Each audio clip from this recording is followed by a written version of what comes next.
Assalamu alaikum wa rahmatullahi wa barakatuh. Ndugu zangu wapenzi watazamaji wa kipindi chetu pendwa, kipindi cha uzuri wa maisha ya Kiislamu. Leo tena siku ya Alhamis, siku ambayo ni siku pendwa, siku ambayo ndugu zangu tulitolea taarifa kwa upana na kwa uzuri kabisa. Leo katika studio zetu hizi tutakuwa na mada kongwe, mada pana, mada ya ndoa. Mada ambayo ndugu zangu leo imekuwa ni kikwazo kwa watu wengi, na leo imekuwa ni uzito kwa watu wengi. Hivyo leo tunao mashaka zetu, tunao ndugu zetu, tunao jamaa zetu, tuko nao hapa, tutaidadavua kwa ufupi. Tulisema kwamba tunaye leo, tutakuwa naye leo shekhe wetu Alhabibi, mufti wetu, kaka yetu, ndugu yetu, jamaa yetu, Ustadh Mubarak. Sheikh, karibu sana. Na vile vile ndugu zangu, bila kusahau tunaye vile vile Alhabibi, shekhe wetu, ndugu yetu, jamaa yetu, Ustadh Abuid, ambaye leo naona kapigilia majambo yamekaa uzuri. Shekhe, vile vile karibu sana. Asante. Ndugu zangu, ndoa imekuwa ni jambo gumu katika jamii yetu. Inawezekana watu hawafahamu nini ndoa, au watu wengi wana hamu ya ndoa, lakini maisha ya ndoa watu wengi hawayatambui. Sasa leo kwa haraka haraka tutazungumzia mambo makuu mawili. Miongoni mwa mambo tutazungumzia ni nini ndoa. Jambo la pili tutazungumzia umuhimu wa ndoa. Umuhimu wa ndoa. Hivyo dakika 5 tunamkaribisha shekhe wetu Ustadh Abuid atuambie nini ndoa, nini asili ya ndoa. Ustadh, karibu sana. Assalamu alaykum wa rahmatullahi wa barakatuh. Leo katika kipindi chetu hiki pendwa ambacho kama kawaida jina lake linaenda uzuri wa maisha ya Kiislamu, mada iliyochaguliwa leo ni mada ya umuhimu wa ndoa. Na mada hii moja kwa moja ataitawalia shekhe wetu Ustadhi Barak bin Ramadhan, lakini mimi nitaanza kusafisha njia kwa kueleza asili ya ndoa.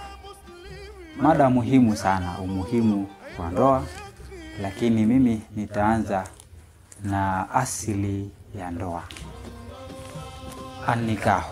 Kwanza, ndoa ni nini? Katika lugha wanasema an-nikahu lughatan huwa dhammu wal watu, ni kukusanya na kuingilia. Lakini wengine wakasema adhamu wal jamu watadakhulu, ni kukusanya na kule kupata kuingiliana kati ya mume na mke.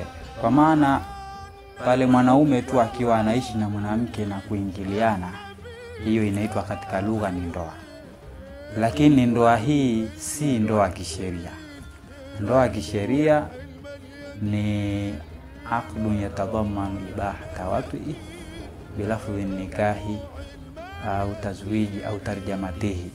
Ni kifungo ambacho kinadhamini ule uhalali wa kumuingilia yule mwanamke, ambacho kinaudhamini ule uhalali, au kwa ile tamko la nini, la ndoa, kwa ile tamko la ndoa, au tafsiri, ile tafsiri yake, tafsiri ya tamko la ndoa. Kama vile tunavyosema sisi Waswahili, ninakuozesha binti yangu fulani, binti fulani kwa mahari mliokubaliana. Kuanzia pale mwanaume naye akijibu kupatikana ijaba wa kabuli, kwa maana huyu baba kumsemesha huyu mwanaume anayemuozesha maneno haya, na yule mwanaume muoaji naye akiitikia, kumepatikana kitu kinachoitwa ijaba na kabuli, ndo inaitwa ni ndoa ilo kisheria. Ndoa hii kama tulivyosema kwamba utangulizi wangu ni asili. Ndoa hii kiasili kabisa ni kwamba wa kwanza kabisa kufanya ndoa ni Nabii Adamu alayhi salam. Ukisoma katika suratul A'raf, suratul Hijr, Mwenyezi Mungu Subhanahu wa Ta'ala anasema walaqad khalaqnal insana min salsali min hama'in masnun, hakika tumemuumba mwanadamu kutokana na udongo wenye kutoa sauti, ambao udongo huo unatokana na tope lililotengenezwa sura ya mwanadamu, liliotiwa sura. Kwa hivyo Mwenyezi Mungu alimuumba Nabii Adamu alayhi salam, lakini baada ya kumuumba Nabii Adamu alayhi salam, Nabii Adamu alayhi salam akapelekwa katika pepo, akawa anaishi pale. Lakini kama unavyojua mpweke, hana mwenza. Sasa ndo Mwenyezi Mungu Subhanahu wa Ta'ala anapata kutueleza katika sura nyingine, ambao katika aya nyingine ambayo inatuelekeza sasa kwamba Nabii Adamu ikabidi atafutiwe mwenza wa kuweza kuishi naye, ambaye ataondoa ule uvumvu, ule upweke pale, ambao katika sura nyingine anaeleza ya ayuhan nasu ittaqu rabbakumul ladhi khalaqakum min nafsin wahida wa khalaqa minha zawjaha wa batha minhuma rijalan kathiran wa nisaa. Mwenyezi Mungu Subhanahu wa Ta'ala anatuambia, enyi watu mcheni Mwenyezi Mungu ambaye kwamba amekuumbeni kutokana na nafsi moja. Alladhi khalaqakum min nafsin wahida, ambaye amekuumbeni kutokana na nafsi moja. Nafsi moja hapa ni nani? Ni Nabii Adamu alayhi salam. Wa khalaqa minha, na akaumba kutokana na huyo Adamu zawjaha, akamuumbia nini? Mke, ili apate kutulizana. Kwa hivyo Nabii Adamu wakati uko pale peponi, kuna wakati fulani alikuwa kalala. Wakati kalala ndipo Mwenyezi Mungu Subhanahu wa Ta'ala akachukua katika ubavu wake, ubavu wa kushoto, akachukua kile kijiubavu kilichopinda akakitoa, ndio akamuumba mama Hawa.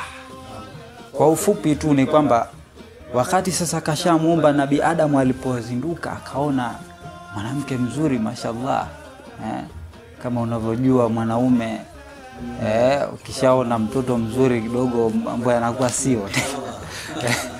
Kaona mtoto mzuri mashallah, Nabii Adamu akauliza ya Rasulullah, akamwambia ya Rabbi, hadha man, huyu nani? Maana yake tayari asema huyu ni mtu ambaye kwamba napenda mimi nifanyaje, nikae naye nimpumbaze naye anipumbaze. Kashatamani kuishi na nani? Na mama Hawa. Lakini Mwenyezi Mungu akamwambia hapana, mchumbie kwanza umuoe, ndipo uweze kuishi naye. Basi Nabii Adamu akasema mimi nimemposa. Basi Mwenyezi Mungu akamwambia basi na mimi nitakuozesha. Ndio Mwenyezi Mungu Subhanahu wa Ta'ala aliposema waqad shi'tu dhalika, nimelitaka hilo wewe uweze kumuoa huyu mama Hawa. Akamwambia waqad zawajtukaha, na nimekuozesha nani? Mama Hawa. Kwa hivyo ndipo hapo kukapatikana nini? Asili ya kuolewa. Ndipo hapo wakaanza kuishi. Lakini pia si kwamba waliozeshana tu bure, waliozeshana kama vile tunavyofanya sisi huku mahari. Pia na yeye Nabii Adamu alitoa mahari, ambao kwamba kwa ufupi kabisa zipo kauli nyingi, lakini nataja kauli mbili tu. Ya kwanza alimwambia kwamba amfundishe mambo ya dini ya kheri na yale ambao ni mabaya aweze kumuelekeza ili aweze kuepukana nayo. Lakini jambo la pili ambalo kwamba kauli ya pili inasemekana kwamba Nabii Adamu alayhi salamu aliambiwa amswalie Mtume Muhammad.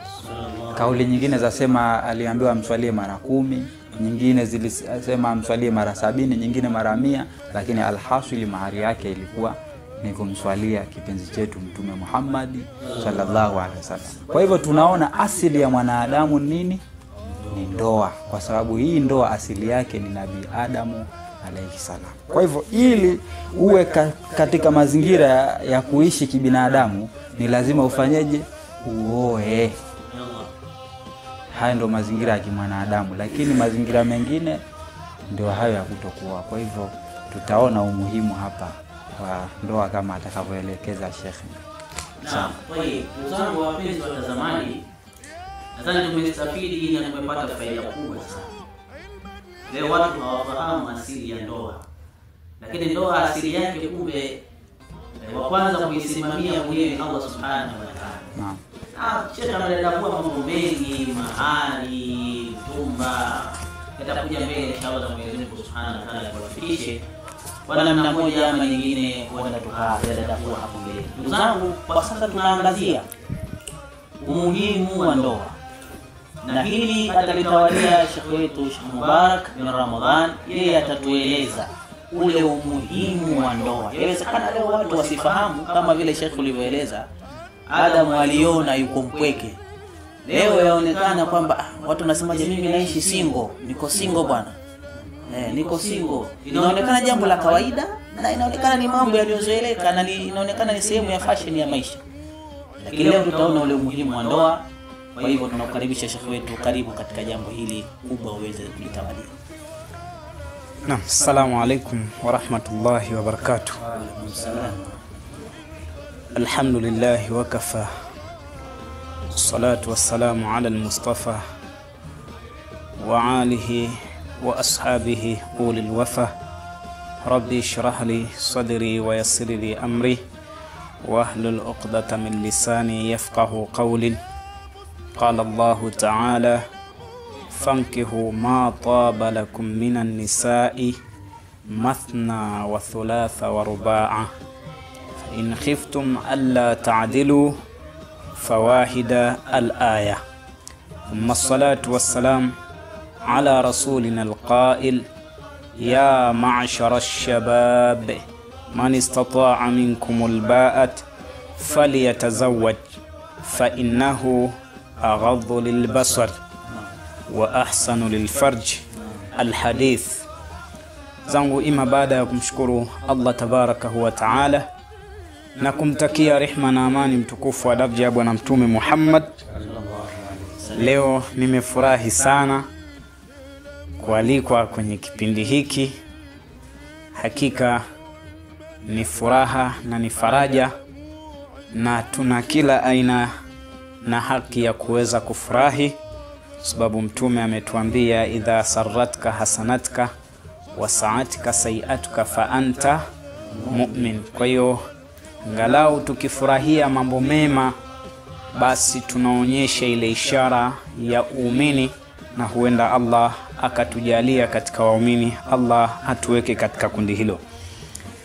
Leo nimepewa jukumu la kuweza kuelezea ahamiyat, ule umuhimu azawaj wa ndoa. Tuzangu, umuhimu huu ameuelezea Allah tabarakahu wa taala, kisha akaeleza na bwana mtume Muhammad sallallahu alayhi wasallam, na wanawachuoni wakaeleza, na hivyo hatuwezi tukadadavua tukafika kwenye yote, kwa sababu kila kitabu utakuta babu zawaj au kitabu zawaj. Kwa utakuta mlango mzima unaelezea ndoa. Umuhimu wa kuoa, kwanza mtume wetu Muhammad sallallahu alayhi wasallam alisema ya ma'shara shabab, enyi mkusanyiko wa vijana. Kwa maana akiwa anakusudia vijana wote, ni habari iwafikie vijana wote kwa ujumla wao, kwamba man istata'a minkumul ba'ata falyatazawwaj, yoyote ambaye atakuwa na uwezo basi aoe. Kwa sababu kwenye kuoa mtume anasema fa innahu, hakika huko kuoa, aghaddu lilbasar, kunalifumba jicho au kunaliinamisha jicho. Leo mtu ambaye hajaoa, mara nyingi jicho lake lipo juu, na ukimuuliza atakwambia natafuta wa kuoa. Lakini katika hiyo safari ya kutafuta yule wa kuoa, tayari kuna wengine amewaweka katika mafungo ambayo kwa Kiswahili cha mtaani wanaita masantana. Yani ukisikia santana, yani ni kitu kilichotumika, sawa, na kimetumika sana. Kwa hiyo sasa kile kimewekwa pembeni, kitatumika tu kwa dharura ikiwa vile vingine havina. Kwa hiyo na wanawake na wao wengi wamekubali kuwekwa katika sehemu ya usantana. Kwa hiyo moja katika faida za kuoa ni kuweza kuinamisha jicho, ikiwa hii ni amri ya Allah subhanahu wa ta'ala. Waqul lilmu'minina, sema ewe Muhammad kuambia waumini wanaume, yaghuddu min absarihim, wainamishe macho yao. Kwa hiyo la kwanza, faida ya kwanza ni kule kuinamisha macho yao. Lakini ya pili, Allah amesema yaghuddu min absarihim wa yahfadhu furujahum, na wahifadhi tupu zao. Tupu utaihifadhi vipi? Lazima urudi umwangalie Bwana Mtume Muhammad sallallahu alayhi wasallam, yeye ameelezea vipi. Mtume sallallahu alayhi wasallam akasema kwamba fa innahu aghaddu lilbasar wa ahsanu lilfarj, kunaifanya tupu kuweza kuwa nzuri. Ule uzuri wake ni kule kuhifadhika, kwa sababu Allah anasema hunna libasul lakum wa antum libasul lahunna, hao wanawake ni mavazi kwenu na hao wanaume ni mavazi kwa wale wanawake. Kwa hiyo yule ambaye atakuwa hajaoa, mfano wake ni sawa na mtu ambaye yuko uchi, kwa sababu kila siku jicho lake linasema natafuta wa kuoa, lakini kwenye kutafuta wa kuoa kuna aliyowapitia. Mwisho wa siku anabeba kauli ya kwamba maziwa ninakunywa, ng'ombe wa nini? Haya yote ni madhaifu kwa kuto kufuatilia zile ahamia, ule umuhimu na ule ubora wa kuweza kuoa. Muda ni mchache, na kama tulivyoelezea kwamba mambo ni mengi, lakini tukiangalia, kumbe mwanamke ni vazi kwa mwanaume na mwanaume ni vazi kwa mwanamke. Ni mada nyingine ambayo namna gani inaweza ikawa ni vazi. Maana unaweza pia ukawa umeoa alafu bado mwanaume akawa hajamvisha lile vazi mwanamke, ima mwanamke hajamvisha yule mwanaume lile vazi. Lakini hii ni mada nyingine. Tunachoangalia ni ule umuhimu wa kuoa kama alivyoelezea Bwana Mtume Muhammad sallallahu alayhi wasallam. Kwa hiyo ikawekwa sasa, wa man lam yastati fa alayhi bisabr, yule ambaye hawezi, sasa hana ule uwezo, anatakiwa afanyeje? Sasa itiwa wewe unasema huna uwezo, lakini pamoja na kwamba huna uwezo, una watoto 2 watatu mtaani, sijajua wewe uwezo unaokusudia ni upi, kwa sababu uwezo uliokusudiwa ni katika vile vitu ambavyo ni muhimu, na sheria inamwambia mwanamke asipovikuta anatakiwa adai taraka. Miongoni mwa hivyo ni kumlisha, kumvisha, mahala pa kulala. Lakini na wewe mwanaume kuwa na uwezo wa kucheza uwanjani walau kwa dakika 45 kama itakuwa dakika 90 hujafikia. Kwa kwenye haya baadhi ya aqwali ulama zimesema ni mambo 4, lakini tuyachukue kwanza haya. Sasa wewe umepangisha chumba, sawa, lakini unamhudumia binti, unamnunulia kila kitu, ila kisha unamwambia njoo geto. Alafu ukiulizwa kwa nini huoi, unasema mimi sioi kwa sababu sina uwezo. Sasa huu ni uwezo wa aina gani? Kwa maana inaonekana watu wengi wanao uwezo lakini hawataki kutekeleza amri ya Allah subhanahu wa ta'ala kupitia kwenye kinywa cha bwana mtume Muhammad sallallahu alaihi wasallam. Faida ya mwisho ambayo inapatikana kwa mtu aliyeoa, Mtume sallallahu alaihi wasallam anasema, na faida hii hupatikana baada ya yule aliyeoa akaondoka ulimwenguni, kwa maana akapatwa na faradhi, pia anafaidika, kwa sababu katika kuoa kuna hadithi inasema tazawwajul waduda alwaluda, kama nitakuwa sikosei, oweni sawa, ima wale mnaowapenda au wanaowapenda, lakini wanaozaa wenye watoto sawa. Kwa sababu gani? Fa inni mukathiru bikumul umama yauma alqiyama, mimi nitajifakharisha kuwa na umma mwingi siku ya kiyama. Ni mtume atajifakharisha kuwa na umma mwingi, lakini pia wewe unafaidika kupitia kile kizazi.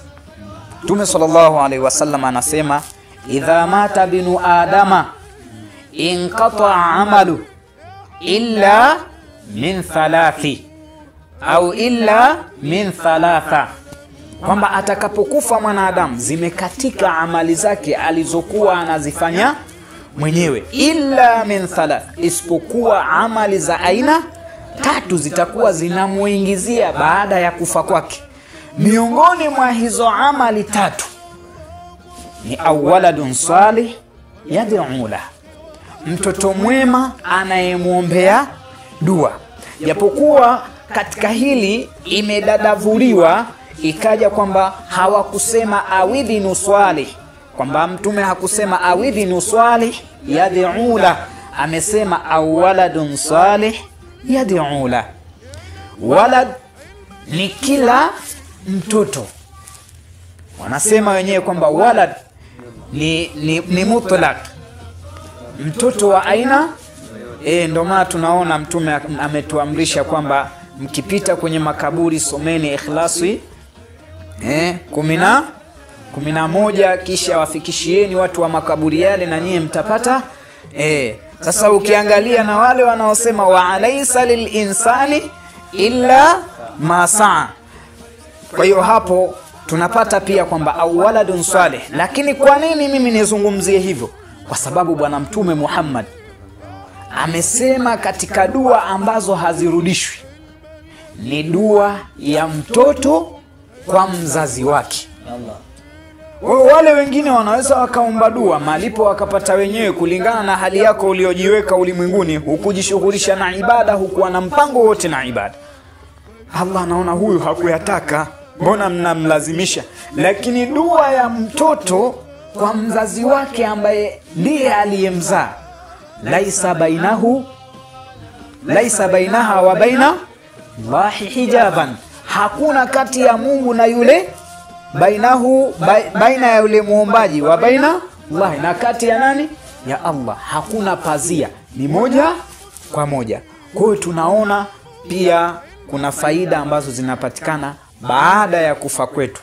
Watoto watakaa chini na kutufikiria na kutuombea dua ikiwa tumewafundisha namna iliyokuwa bora ya kuombea dua. Kusangu, maneno ni mengi, lakini bora ya maneno ni yale machache. Hata Allah amesema katika maneno ya hadithi al-Qudus, man qalla kalamuhu kamula aqilu, yule ambaye atakuwa ni mchache wa maneno basi akili yake pia ni imekamilika. Kwa hiyo nsije nikawa na maneno mengi ikawa tena nimeingia kwenye uenda wazimu. Pale ambapo nimekosea nitasameheka, lakini umuhimu ni mkubwa na tumegusa katika mambo ambayo ni muhimu kwenye ndoa, lakini bado yako mengine na mengi na mengi na mengi na mengi. Alkamalu lillah, wassalamu alaikum wa rahmatullahi wa barakatuh. Wa alaikum salam. Naam, ndugu zangu watazamaji, kwanza sisi tushukuru kwa ujio wako leo hapa, kwa sababu tumepata faida kubwa, tumestafidi. Lakini vile vile ndugu zangu, msisahau kusubscribe channel zetu kuu mbili.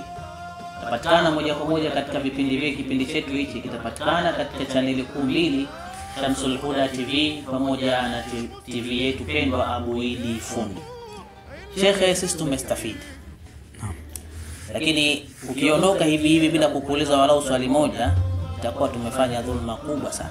Na vile vile watazamaji mnaruhusiwa kuuliza swali, na yale maswali tukaja kuyajibu. Comment mkauliza swali na yale maswali yakaja kujibiwa katika kipindi kingine ambacho kitakuja kupitia TV zetu mbili hizi mubashara. Shekhe, kwa hivyo kwa umuhimu huu ulioeleza, inakuwaje? Yani inakuwaje kwa kijana, yani unapatikana madhara kiasi gani kuishi bila ndoa? Madhara kwa kijana anaishi bila ndoa, madhara ni makubwa, tena ni makubwa sana. Sababu miongoni mwa madhara ambayo yanapatikana kwa sasa na yanaonekana ni ya kawaida, lakini yamesababishwa na kukosekana kwa ndoa, ni kukithiri kwa zinaa. Kukithiri kwa zinaa leo imekuwa ni fashion. Wako wanaojiuza na vijana sasa wanaona kwa sababu wale ni wasichana wadogo wengine, basi anaona haipo haja mimi ya kuhangaika kutafuta nini, kwa sababu nikiwa na 1000 zangu hizi 2, mimi naenda pale nalipia na kidhi haja yangu, ninaondoka. Hilo ni la kwanza. Baada ya kukidhi haja yake, ataondoka na maradhi. Ataondoka na maradhi, ima gonoria, ima kaswende, ima kisonono, ima maradhi ya ukimwi. Haya yote yanapatikana. Lakini la tatu ni kwamba yule kijana akiishi bila ndoa, madhara yanayopatikana ni kukosekana heshima yake kwenye jamii. Hakuna mtu ambaye anaweza kumuamini kirahisi, lakini kwa sababu ya kuikosa ndoa. Yapo madhara mengi, lakini kwa uchache ni hayo. Na leo wenyewe vijana ni mashahidi, wanaathirika na madhara makubwa kabisa kuliko yote, ni madhara ya zina. Sababu imeambiwa wala takrabu zina. Kwa sababu zina nini?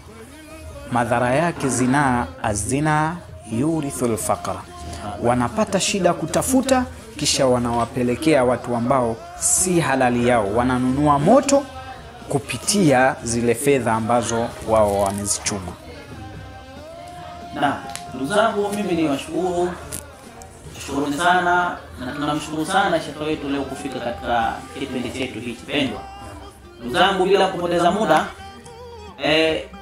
tunakuhimizani tena na kukushauri tena kwa vipindi kama hivi muendelee kusubscribe channel zetu kuu mbili hizi, Shamsul Huda TV na Abu Idi Fundi. Sheikh Abu Idi, kwa kumalizia, una lolote kusema juu ya mada hii? Kweli sina,